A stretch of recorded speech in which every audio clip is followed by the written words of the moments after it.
दोस्तों नमस्कार।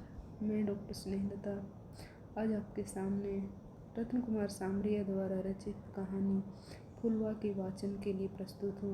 मैं आशा करती हूँ कि आपको यह कहानी पसंद आएगी। दोस्तों, कहानी वाचन से पहले थोड़ा रत्न कुमार सामरिया जी के बारे में हम जान लेते हैं। रत्न कुमार सामरिया का जन्म 1956 में भाड़ावास जिला रेवाड़ी में हुआ था और इन्होंने MA, BEd, BJMC आदि अनेक डिग्रियों के बाद समाज कल्याण विभाग में सहायक निदेशक के पद पर नौकरी की और अब वहाँ से ये सेवानिवृत्त हो चुके हैं। इन्होंने बहुत सारी कहानियाँ लिखी हैं। इनके काफ़ी कहानी संग्रह प्रकाशित हो चुके हैं, जिनमें से प्रसिद्ध हैं समाज की नाक, बांग और अन्य लघु कथाएँ, हुक्म की दुग्गी, काल तथा अन्य कहानियाँ, खेत तथा अन्य कहानियाँ, प्रतिनिधि लघु कथा शतक, मुंशी प्रेमचंद और दलित समाज। इन्होंने कहानी लेखन के साथ साथ संपादन भी किया है और डॉक्टर अंबेडकर एक प्रेरक जीवन का इन्होंने संपादन किया है। इसके साथ साथ इन्होंने नाटक और उपन्यास भी लिखे हैं। अब भी इनकी लेखनी अनवरत लेखन के लिए जारी है। रत्न कुमार सामरिया एक सुपरिचित दलित लेखक हैं। उनकी कहानियाँ एक नए युग को जन्म देती हैं, आज के संदर्भ में जिसे चेतना का युग कहा जा सकता है।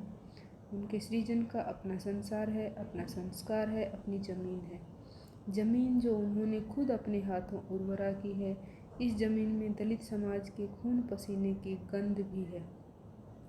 जीवट, जिजीविषा और जज्बे के फलस्वरूप उनकी कहानियों के पात्र न हताश होते हैं, न निराश होते हैं, न थकते हैं और न ही हारते हैं। विषम परिस्थितियों का कदम दर कदम मुकाबला करते मान सम्मान, स्वाभिमान और मर्यादा का जीवन जीते हैं। सामरिया जी कहते हैं, कहानी का पात्र चाहे कितना छोटा हो, उनकी प्रवृत्ति पीपल के बीज जैसी होनी चाहिए। पीपल का छोटा सा एक बीज पत्थर को फाड़कर उग जाता है और अपना आकार लेता जाता है। तो दोस्तों, सामरिया जी के बारे में थोड़ी सी जानकारी के बाद अब हम उनकी कहानी फुलवा का वाचन करते हैं। यदि कहानी आपको पसंद आई तो मेरे चैनल को लाइक और सब्सक्राइब करना। सावनी हवा बंद हो गई थी। आसमान में भटक रहे बादल घुटकर एक हो गए थे। धरती के सिर पर काली छतरी सी तनी थी। मेह बरसेगा, यौवन का सरसना और सावन का बरसना ही बनता है। गंवई रामेश्वर शहर आकर सवाल बन गया था। बादल बनते ही गांव में पक्षी चहचहा कर बसेरा ढूंढते हैं। कोयल कूकती हैं, मोर पीहू पीहू करने लगते हैं। चिड़ियाँ रेत में नहाने लगती हैं, मेंढक टर्राने लगते हैं। कोई घबरा कर काँव काँव करते हैं। लोगों की चक्कर घिन्नी बन जाती है। ईंधन, उपले, लत्ते, कपड़े, खाट, पीढ़ी, अंदर पटको, बाहर पड़ा आधा घर, घर में आता है। पाँव धरने की जगह नहीं बचती घर में। शहर कैसा बंद है मकानों में। लोग बाग अंदर बैठे हैं या अपनी छतों पर चले गए हैं बादल देखने। एक दो नवविवाहित जोड़े हाथ में हाथ डाले छतों पर टहल रहे थे। रामेश्वर की आंखें फटने की हद तक फैल गई। गांव में ऐसे चांद भी किसी को नहीं देख सकता है। रामेश्वर को एक कहावत याद आ गई थी, शहर बड़े होकर भी छोटे हैं और गांव छोटे होकर भी बड़े हैं। आकाश देखकर रामेश्वर का चिंतित मन बेचैन हो उठा था। पानी आएगा, वह सिर कहाँ छुपाएगा। ऐसा रूख दरख्त भी नहीं जो छायादार हो। किसी का नोहरा बरामदा भी नहीं है जहाँ खड़ा हो जाएगा। यहाँ तो सब गेट के भीतर ही बसा है। गेट पर हथेली रखते ही पहले कुत्ते भौंक कर दौड़ते हैं, बाद में कोई आदमी आता है। गांव में रामेश्वर की फूंक से घास जल उठती है। शहर आकर 2 कौड़ी का हो गया है रामेश्वर। शहर मजा की आंखों में देखता है उसे, जैसे वह रामेश्वर नहीं कोई विचित्र जीव हो। रामेश्वर के हाथ में कागज का एक पुर्जा है। वह कॉलोनी की गली गली गा रहा है 2 पैर से। उसे पंडित माता प्रसाद का मकान नहीं मिला है। समूचा गांव पंडित जी को ढोक देता था। शहर आकर बोने हो गए। ऐसे बोने कोई जानता तक नहीं। जिससे पूछो वही प्लाट नंबर पूछता है उनका। प्लाट नंबर हुए कि पंडित जी का पतरा हो गया। कार्य चलता ही नहीं उसके बगैर। जिस ससुरी बात का रामेश्वर टेंटवा दबाए था, वही बात उसके सिर पर चढ़कर बैठ गई थी। शहर आकर शहरी हो जाना चाहिए। रात निकलते देर लगती है। फुलवा भी इसी कॉलोनी में रहती है। उसके लड़के का पूरा पता है रामेश्वर की जेब में। उसने जेब से दूसरा पुर्जा निकाल लिया। एक युवक गेट के सामने अपना स्कूटर खड़ा कर रहा था। रामेश्वर 2 कदम आगे बढ़ा। कागज पढ़कर युवक ने रामेश्वर को सिर से पैर तक ताका। शख्सियत के नाम पर 42-43 के दरमियान उम्र, मध्यम काठी, गेहुआ रंग, कुटियाई श्वेत श्याम दाढ़ी मूछें, कानों में सोने की भारी भारी मुर्कियाँ, 2 लांगी धोती और कुर्ता, सिर पर छींट का गुमटीदार साफा। साफे का छोर उसकी कमर के पृष्ठभाग का स्पर्श करता था। रामेश्वर को चिंता और परेशानी में डूबा देखकर युवक ने उससे पूछा, राधा मोहन साहब के घर जाना है तुम्हें? जी बाबू साहब। रामेश्वर के स्वर में चिंता, उदासी और अजीजी थी। उसने बगल में दबाए अपने बैग को हाथ में ले लिया था। कुछ लगते हो उनके? लगता तो नहीं हूँ, गांव का हूँ उसके, रामेश्वर ने पतले कंठ से उत्तर दिया। युवक स्कूटर स्टार्ट करते हुए बोला, वे 4थी गली में रहते हैं, बादल आ जाएंगे, स्कूटर पर बैठिएगा, मैं छोड़ाता हूँ तुम्हें। रामेश्वर का सिर भन्ना उठा। पंडित जी को कोई नहीं जानता, फुलवा के छोरे को पोर पोर जानता है। स्कूटर वाला उसे एक कंगूरेदार आलीशान कोठी के सामने छोड़कर चला गया था। रामेश्वर को आश्चर्य ने झिंझोड़ा। फुलवा की कोठी है ये। उसने होले होले गेट दबाया। बाहर बरामदे में बैठी एक बुढ़िया वहाँ आ गई थी। मुटियाई देह, गोरे चेहरे पर पड़ी झुर्रियों में कांति दिपा रही थी। उसकी आंखों पर चश्मा था। वह धुली हुई धवल साड़ी पहनी थी। उसने साड़ी को सिर पर लेते हुए गेट खोला। फुलवा थी वह।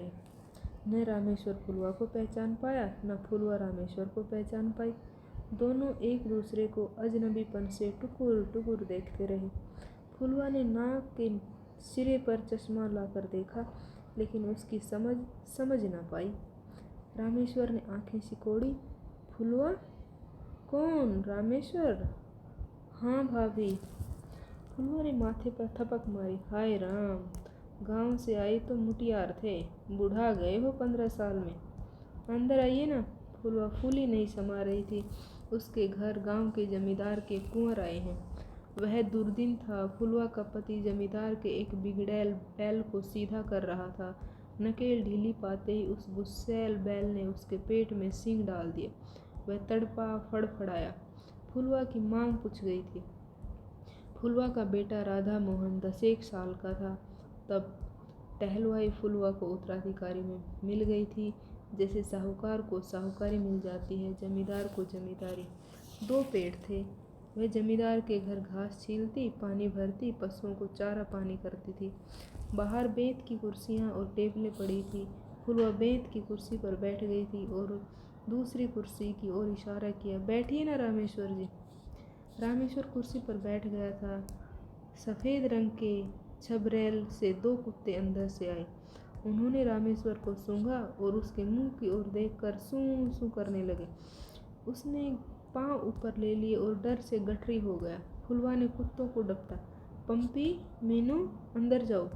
ये तो रामेश्वर जी हैं, अब गांव के जमींदार, मेहमान हैं अपने। दोनों कुत्ते किसी समझदार बच्चे की भांति वहाँ से चले गए थे। रामेश्वर का वहम यथार्थ में तब्दील हो गया था। फुलवा किराएदार नहीं, मालकिन है कोठी की। जाता बेमानी रामेश्वर डाह से सुलगने लगा था। फुलवा रामेश्वर की ओर देखकर उठ खड़ी हुई थी। उसने सामने के कमरे का जालीदार किवाड़ खोला और रामेश्वर को अंदर ले गई।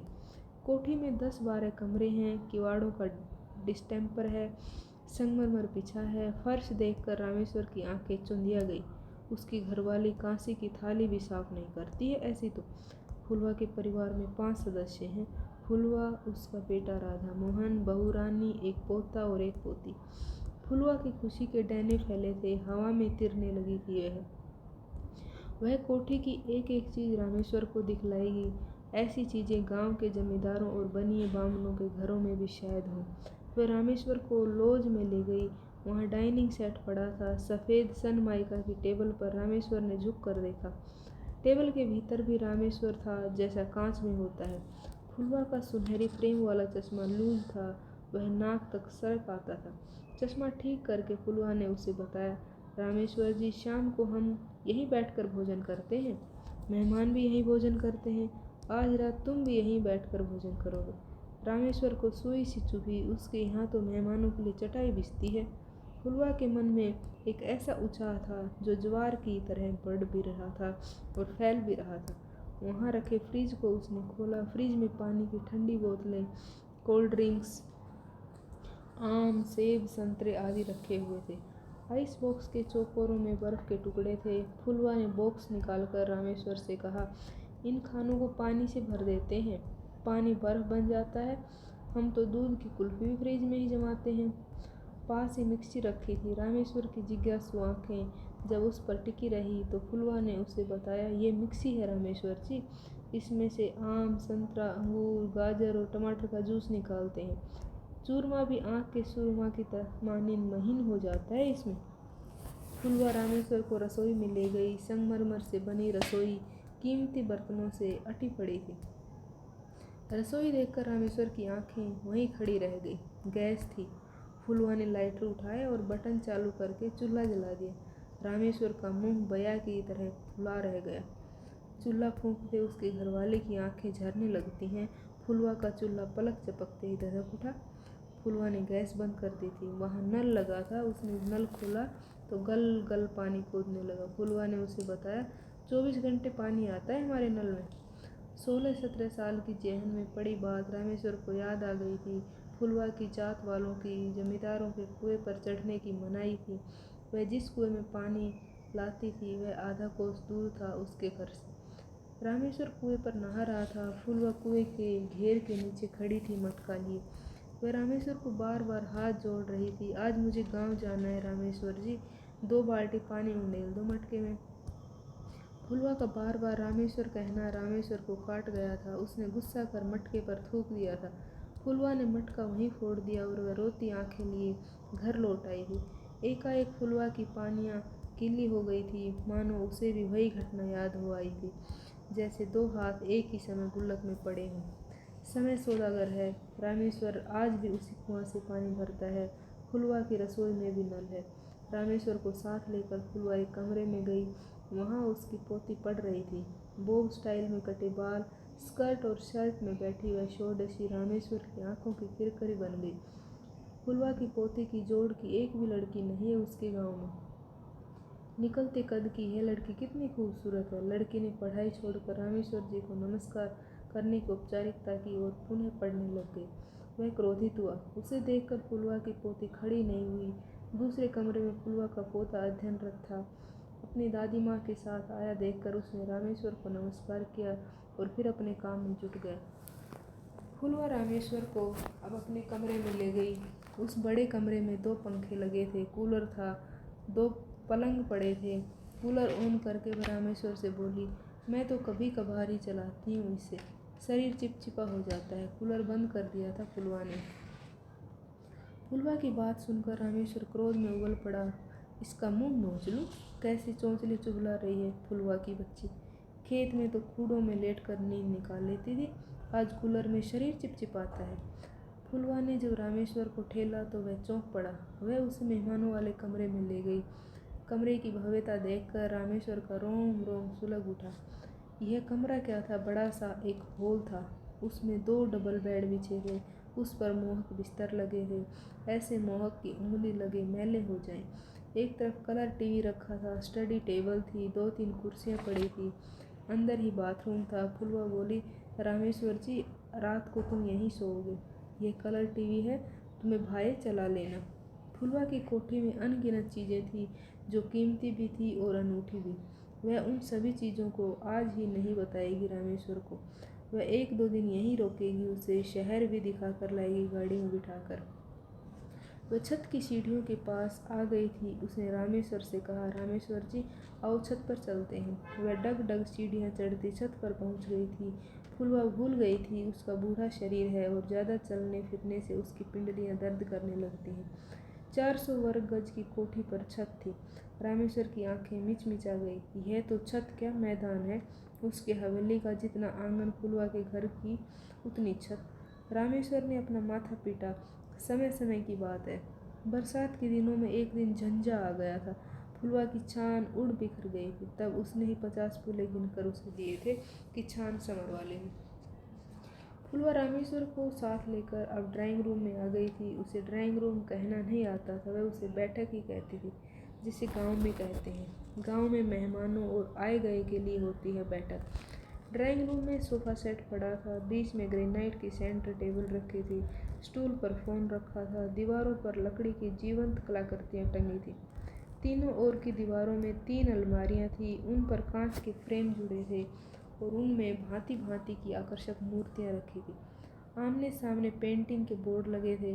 फर्श पर कीमती मखमली कालीन बिछा था। फुलवा बोली, रामेश्वर जी ये अपनी बैठक है। उसने सोफ़ा की ओर संकेत करके उससे कहा, बैठिए रामेश्वर जी। रामेश्वर जब सोफे पर बैठा तो 6 इंच नीचे धंस गए। दुखों से झुलसी फुलवा के बदन पर फफोले पड़ गए थे। आज वह इतनी बड़ी कोठी में सुखों में भीगी बैठी थी। उसे अतीत स्मरण हो आया था। फुलवा के कच्चे घर की छान पर फूंस नहीं होती थी। सूरज सारे दिन उसके घर में रहता था। बरसात बाहर भी होती थी और घर में भी होती थी। पानी निकालते उसके हाथ टूटने लगते थे। बेदर्द जाड़ा दिन रात घर में घुसा रहता था। फुलवा ने चश्मा सरकाकर ड्राइंग रूम को निहारा। आत्मविभोर उसकी आंखों में उतर आया था। उसने उंगलियों से आंखें पोंछकर रामेश्वर से पूछा, रामेश्वर जी कितने बच्चे हैं तुम्हारे? रामेश्वर ने कहा, 3 लड़कियां और 2 लड़के हैं। अब तो बड़े लड़के को भी लड़का हो गया। फुलवा सोचने लगी, 2-1 दिन में जब रामेश्वर जी गाँव जाएंगे तो वह उसके बैग में खिलौने रखवा देगी। ऐसे खिलौने पड़े हैं जो चाबी भरते ही दौड़ते हैं, बोलते हैं गांव दौड़ेगा देखने। फुलवा ने भेजे हैं ऐसे भागते दौड़ते बतियाते खिलौने। बच्चों की एक बग्गी भी पड़ी है अटाले में, उसे भी वह रामेश्वर को दे देगी। पोता खेल लेगा। सोफे पर बैठा रामेश्वर बार बार उकस रहा था, मानो उसके नीचे कुछ सुलग रहा हो। उसने सूखा सा मुँह चुभलाया और जेब से पड़ी बीड़ी माचिस निकाल लिए थे। बीड़ी जलाकर उसने तिल्ली कालीन पर पटक दी और उसके ऊपर अपनी जूती रख दी। उसने बीड़ी पीकर टोंटा वहीं पटक दिया था। उसे मालूम था फूंकी हुई बीड़ी, सिगरेट, तिल्ली टेबल पर रखी एश ट्रे में डालते हैं, लेकिन उसने ईर्ष्यावश ऐसा किया था। फुलवा चौंकी, रामेश्वर जी बीड़ी सुलग रही है, कालीन जल गई तो कभी? रामेश्वर ने गर्दन हिलाई, नहीं फुलवा भाभी, जूती से रगड़ दिया है मैंने उसे। फुलवा उठी, उसने टोटा उठा एश ट्रे में पटक दिया था। बोली, अच्छा नहीं लगता है। फुलवा ने आवाज़ लगाई, कुंवर।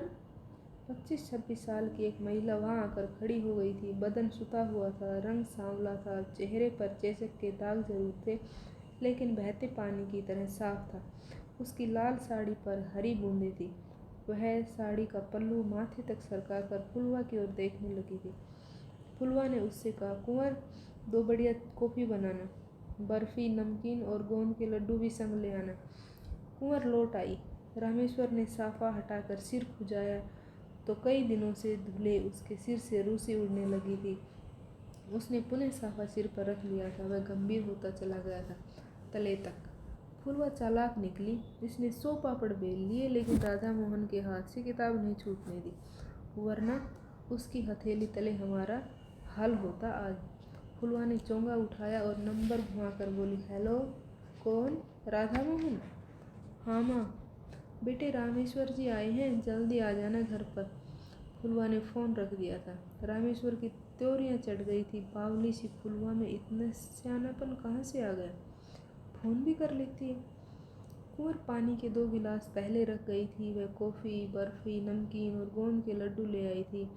खड़ी रहकर उसने फुलवा के अन्य किसी आदेश का इंतजार किया और लौट गई। कुंवर की ओर देखकर रामेश्वर फुलवा से मुखातिब हुआ। बहू है तेरी? फुलवा ने बताया, नहीं रामेश्वर जी, बहू नहीं है, नौकरानी है अपनी। कुंवर नाम है उसका। हमने तो आज तक बेचारे से पूछा नहीं किस जात की है। खुद ही कहती है राजपूत हूँ। गांव में 36 फाँक हैं। शहर में 2 ही जात होती हैं, अमीर और गरीब। एक दिन कुंवर आंखों में आंसू भरे गेट के सामने खड़ी सुबक रही थी। जब मैं वहाँ गई तो वह मेरे पाँव में गिर पड़ी। सिसकियाँ और सुबकियाँ रुक नहीं पा रही थी उसकी। बोली, अम्मा जी दुखिया हूँ, भीख नहीं मांगूंगी, नौकरानी रख लो मुझे। फुलवा ने आँखों से चश्मा उतार कर हाथ में ले लिया। कहने लगी, रामेश्वर जी दया आ गई मुझे और मैंने उसे रख लिया। 5-6 साल का एक लड़का भी है उसके साथ। आज उसका जी ठीक नहीं है, अंदर सो रहा होगा। फुलवा ने विषाद भरे अपने कंठ को खखार कर कहा, आदमी कितने बेदर्द होते हैं रामेश्वर जी। कुंवर अनपढ़ है, उसका पढ़ा लिखा आदमी अफसर बना कि कुंवर उसके मन से उतर गई। उसने पढ़ी लिखी किसी लड़की से शादी कर ली है। बेचारी कुंवर न कोर्ट जानती है न कचहरी जानती है। फुलवा ने आंखों पर चश्मा चढ़ा लिया और एक आह ली। औरत का विश्वास। कुंवर रोज मांग आती है और रोज रोती है। अब तो कुंवर मेरी बेटी सी है रामेश्वर जी। रामेश्वर शर्म और गुलानी से नीचे धंसता चला गया था। इतनी बड़ी जात की औरत फुलवा जैसी छोटी जात के घर नौकरानी, और वह भी उस फुलवा के घर जो खुद थेंगली और जैसी बेस्वादी जिंदगी जीती थी। दूसरे ही क्षण उसने अपनी छाती पर रखा पत्थर खुद सरका दिया। आड़े वक्त आदमी असहाय हो जाता है। एक समय राजा हरिश्चंद्र ने भी नीची जाति के घर पर पानी भरा था। कॉफ़ी, नमकीन, बर्फी, लड्डू रामेश्वर के सामने रखे थे। उसका मन बार बार ललचा रहा था। खा पी कर चट कर जा, क्या धरा है जात पात जैसी छोटी बात में। उसका धर्म आड़े आ गया। उसने 2-3 लंबी लंबी सांसें ली और पूछा, फुलवा, पंडित माता प्रसाद जी की कोठी भी तो इसी कॉलोनी में है ना? हाँ, उनका मकान यहाँ से 2-3 गली आगे है। तुम कुछ खा पी लो। रामेश्वर ने बहाना बनाया, क्या बताऊँ भाभी, मैंने दाढ़ निकलवाई थी कल, दर्द से दोहरा हुआ जा रहा हूँ। मैंने भैया को फ़ोन कर दिया, वे आते ही होंगे, उनसे मिल लेना। वे बड़े अफसर हैं, कोई काम हो तो बता देना बेझिझक। रामेश्वर के गाल पर जैसे तमाचा पड़ा। उनकी चिरोरी करते फुलवा का मुंह बिसुरा रहता था। आज वह उसी फुलवा के बेटे से अपने बेटे की नौकरी की सिफारिश करेगा। अरे चुल्लू भर पानी में डूब कर मर जाएगा रामेश्वर सिंह। सोफे पर बैठा रामेश्वर जब बार बार उकसने लगा तो फुलवा ने आवाज़ लगाई, कुंवर। कुंवर दौड़ी दौड़ी आई। हुक्म अम्मा जी। वह खड़ी होकर फुलवा की ओर देखने लगी थी। बहुरानी को भेजना, रामेश्वर जी से मिल लेगी। संती गोरी चिट्टी थी, बदन छरहरा था, गुलाबी रंग का सूट उसकी देह पर खूब फुब रहा था। उसके हाथों में कड़े, कानों में सोने के टॉप्स, गले में सोने का मंगलसूत्र, उसके बालों में सोने की किल्पें खुशी थी। 36-37 की उम्र में भी 25 की लगती थी वह। फुलवा ने उससे रामेश्वर का परिचय कराया। बहू रानी, ये रामेश्वर जी हैं, अपने गांव के जमींदार। संती ने रामेश्वर को नमस्कार किया। थोड़ी देर वह खड़ी रही और फिर लौट गई। रामेश्वर दांत घिसने लगा था। उसकी आंखें चढ़कर सुर्ख हो गई थी। वह तो सोच कर बैठा था, फुलवा की बहू गज भर घूंघट में आकर उसके पाँव छुएगी।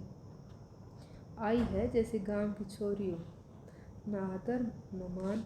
अगर ऐसी बेहूदगी गांव में की होती, उसका झोंटा पकड़कर खींचता। और फुलवा ने रामेश्वर के मन की बात पकड़ ली। रामेश्वर जी पढ़ी लिखी मेम साहब है, नहीं आती इसे घूंघट पाती। वह हल्की सी हंसी, भागों वाली भी है, ब्याह हुआ और राधा मोहन के साथ शहर आ गई। तुम्हारी हवेली तो इसने देखी तक नहीं। रामेश्वर उठ खड़ा हुआ था। फुलवा, पंडित जी के प्लाट नंबर बता दे, मैं चला जाता हूँ। फुलवा उठी और अलमारी में से फोल्डिंग छाता निकाल लिया। छाता बगल में दबाकर वह कहने लगी, नहीं रामेश्वर जी, अच्छा नहीं लगता, मैं छोड़ कर आऊँगी तुम्हें। गेट से बाहर निकल कर वे 10-15 कदम ही चले होंगे कि लाल बत्ती की एक कार कोठी के सामने आकर रुक गई थी। फुलवा ने पीछे मुड़कर देखा। राधा मोहन कार से उतर रहे थे। उसके पाँव वहीं ठिठक गए और रामेश्वर से कहने लगी, वापस चलो, भैया आ गए हैं, उनसे मिल लो पहले। रामेश्वर ने आगे की ओर कदम भरते हुए कहा, फुलवा, बादल बोल रहे हैं, बरसात आएगी, जल्दी कर दो। ऐसा नहीं था वह आज भी दोपहर रामेश्वर से डरती थी या उसके एहसानों से दबी हुई थी। उसमें आतिथ्य भाव था और नेकी को भगवान मानती थी। फिर अपनी शोहरत दिखाने का बहुत ही सुनहरा अवसर हाथ लगा था उसको। फुलवा ने मन में उठे क्रोध को वहीं दबा दिया था।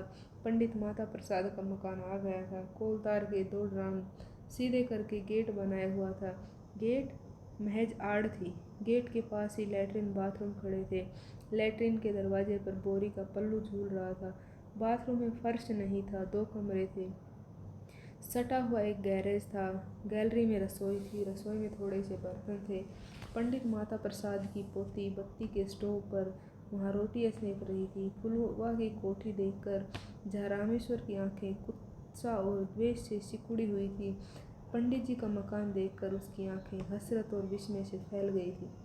यह विस्मय खेद और खिदमत से सना था। पंडित माता प्रसाद की विधवा परती और फुलवा के बीच गांव में चाहे कितनी दूरियां थी, एक दूसरे से कपड़े बचाकर चलती थी, लेकिन शहर आकर वे दोनों एक दांत काटी रोटी खाने लगी थी। परती के मकान पर भी फुलवा अपने घर जैसा अधिकार समझती थी। पंडिताइन का पूरा मकान दिखाकर वह रामेश्वर को एक कमरे में ले गई थी। कमरे में 2 चारपाइयाँ, 2 कुर्सियाँ और एक स्टूल पड़े थे। फुलवा चारपाई पर बैठ गई और कुर्सी की ओर हाथ करके बोली, बैठिए रामेश्वर जी। परती, उसकी बहू और पोती बाहर गई हैं, वे लौट आई थी। मर्द की खांस सुनकर पंडिताइन यहाँ आ गई थी। उसकी बहू और पोती दूसरे कमरे में चली गई थी। रामेश्वर की आंखें पंडिताइन को देखती रही। उसकी कमर कमान की तरह मुड़ गई थी। उसके भूरे घुंघराले बाल सफ़ेद और मटमैले हो गए थे। उसकी पलकों पर भी सफ़ेदी थी। सफ़ेद साड़ी सफ़ेद ब्लाउज में लिपटी सफ़ेदी का पुतला सी लग रही थी। रामेश्वर उठा और उसके पाँव में ढोक दी। पंडिताइन नहीं पहचान पाई वह कौन है। रामेश्वर खड़ा हो गया और हाथ जोड़ ली। दादी, मैं हूँ रामेश्वर, आपका पोता हूँ। हैं? उसने चश्मा के भीतर आंखें झपकाई। नहीं पहचाना? जमींदार बलकार सिंह का बेटा रामेश्वर। पंडिताइन ने एक कष्ट में आह भरी। ओह रामेश्वर! वह 10-12 साल बाद उससे मिल रही थी। रामेश्वर को देखकर उसका माथा ठिनक गया। फुलवा को पाकर वह गदगद हो गई। सप्ताह बाद मिली फुलवा उससे। फुलवा एक पायंती सरकी। पंडिताइन ने उसका हाथ पकड़कर सिरहाने बैठा दिया। वह उसे फुलवा नहीं फुलवंती कहती थी। ताकीद की, देख फुलवंती, तूने एक दिन कहा था ना कि तू मुझसे 1 साल बड़ी है। जब बड़ी है तो पायंती बैठकर मुझे पाप में खिलाएगी। रामेश्वर ने साफा उतार कर सिर खुजलाया और फिर रख लिया। रामेश्वर जैसे भंवर में फंसा कोई तिनका। पंडिताइन पायताने, फुलवा सिरहाने, देहरी की ईंट चौबारे। अनुरक्ति और विरक्ति के बीच ईर्ष्या और द्वेष ऐसी जलन पैदा कर रहे थे जैसे अधपके फोड़े में पीव और लहू। परती की पोती 3 कप चाय ले आई थी। उसने स्टूल पर ट्रे रखी और लौट गई। भूख से बेहाल रामेश्वर ने कप उठा लिया और घूंट घूंट पीने लगा। फुलवा ने कप उठाया और पंडिताइन के कप में उंडेलने लगी। दिन भर में 10 चाय हो जाती हैं परती। और वे दोनों एक दूसरे को ठेल ठेल कर बतियाती रही। रामेश्वर चबुक पर हाथ रखकर उनकी बत कही सुनता रहा, जैसे 2 बच्चों का खेल देख रहा हो। फुलवा ने कप रख दिया और उठते हुए अपना छाता संभाला। रामेश्वर से बोली, रामेश्वर जी, सुबह कोठी पर आ जाना। इतने तुम्हारी दाढ़ का दर्द भी ठीक हो जाएगा। देसी घी का हलवा बनाऊंगी कुंवर से। पंडिताई ने 2-3 बार खाट थपक कर फुलवा की ओर संकेत कर दिया था। फुलवा पुलक कर बोली, परती, पोती को भेज दे, मेरे साथ छोड़ आएगी मुझे। रामेश्वर ने अपनी कुर्सी पंडिताइन के नज़दीक सरका ली। वह आस्था और विश्वास भरे स्वर में बोला, दादी, गांव में क्या धरा है? मौज में हो यहाँ? हाँ ठीक हूँ दादी, दादा नज़र नहीं आ रहे हैं। 2 साल हो गए, उनका सर्वनाश हो गया। पंडिताइन की आंखें भर आई थी। वे दोनों कुछ देर तक नीचे देखते रहे, मानो शोक में डूब गए हों।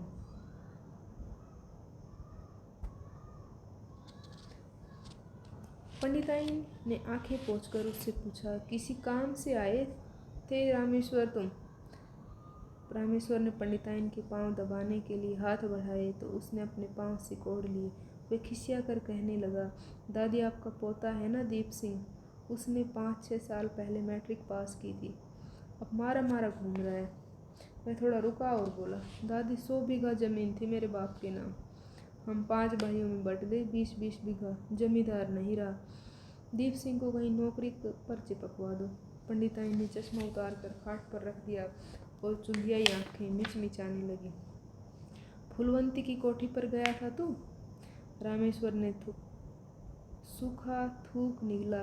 दादी फुलवा सोने की हो जाए, रहेगी उसी जात की। मैंने तो उसके घर का पानी तक नहीं पिया। धर्म भ्रष्ट होने से मर जाना अच्छा समझता है रामेश्वर से। पंडिताई ने उसे डपटा। तू तो कुएं का मेंढक ही रहा रामेश्वरिया। अब तो पद और पैसे का जमाना है, जात पात का नहीं। फुलवंती का राधा मोहन कोई छोटा मोटा अफसर नहीं है, एसपी है एसपी। एक बात बताऊं तुझे, जाकर मेम साहब के पांव पकड़ ले और तब तक मत छोड़, वह हाँ ना कर दे। पंडिताई ने ठंडी सांस ली। चरण छूं बहू रानी के, मेरे बेटे को तो उसी ने दूसरी जिंदगी दी है। रामेश्वर के शरीर पर जैसे किसी ने तेजाब उंडेल दिया था। जिस औरत को वह द्रौपदी से बेआबरू करने की सोच रहा था, उसी के पांव पकड़ ले। पंडिताइन ने बात कह दी, अगर दूसरा होता कंठ पर अंगूठा रख देता। पंडिताइन की पोती थाली ले आई थी। पंडिताइन की बात से रामेश्वर का जी ऐसा उतरा हुआ था कि आलू की सूखी सब्जी और चुपड़े फुलके भी भरपेट नहीं खा सका था। पंडिताइन चिंता में थी। लड़का बाहर टूर पर गया है, 2 कमरे हैं, उनके बीच में दीवार है, लेकिन गेट है। गेट पर पर्दा है। पर्दा तो शर्म होता है, आड़ नहीं होता। बहू है, जवान लड़कियां हैं, जमींदार और जानवर का क्या भरोसा, उसकी नीयत कब खराब हो जाए। उसने चश्मा पहना और उठते हुए कहा, रामेश्वर हार थक रहा होगा, बिस्तर लगा दिए हैं तेरे, आ मेरे साथ। चारपाई पर पड़े बिस्तर देखकर रामेश्वर के तन मन में आग लग गई। ये तो वही बिस्तर थे जो फुलवा के एक कमरे में पड़े थे। रामेश्वर ने विवस्ता में डूबी सांस मारी। दूसरी जात की गाय भैंस बकरी जब बाभन के घर आ जाती है तो बाभनी बन जाती है। रात निकाल रामेश्वर। एक कोने में बकरी खड़ी थी, गेट के पास कुत्ता बंधा था। पंडिताइन कुत्ते की चेन को एक गांठ मारकर कहने लगी, रामेश्वर कुत्ता बीमार है, खांसेगा जरूर, भीतर की सांकल लगाकर चुपचाप सो जा तू तो। बकरी के मिंगन और पेशाब से समूचा गैरज बास मार रहा था, कुत्ते की खों खों अलग। रामेश्वर की नींद कोसों दूर भाग गई थी। वह आंखें मीचे रहता, करवट बदलता, लेकिन नींद नहीं आती थी। एकाएक कुत्ते की खांसी बढ़ गई थी और वह उल्टी करने लगा था। बदबू से रामेश्वर के नक्श और रोंदने लगे। मितली आ गई थी उसे। वह चारपाई पर उठ बैठा था। उसने बत्ती ऑन करके घड़ी देखी, 11:15 बजे थे। अपना बैग लेकर वह बाहर निकल आया था। आकाश में बिजली चमक रही थी और बूंदें गिरने लगी थी। उसके कदम अनायास ही फुलवा की कोठी की ओर बढ़ने लगे थे।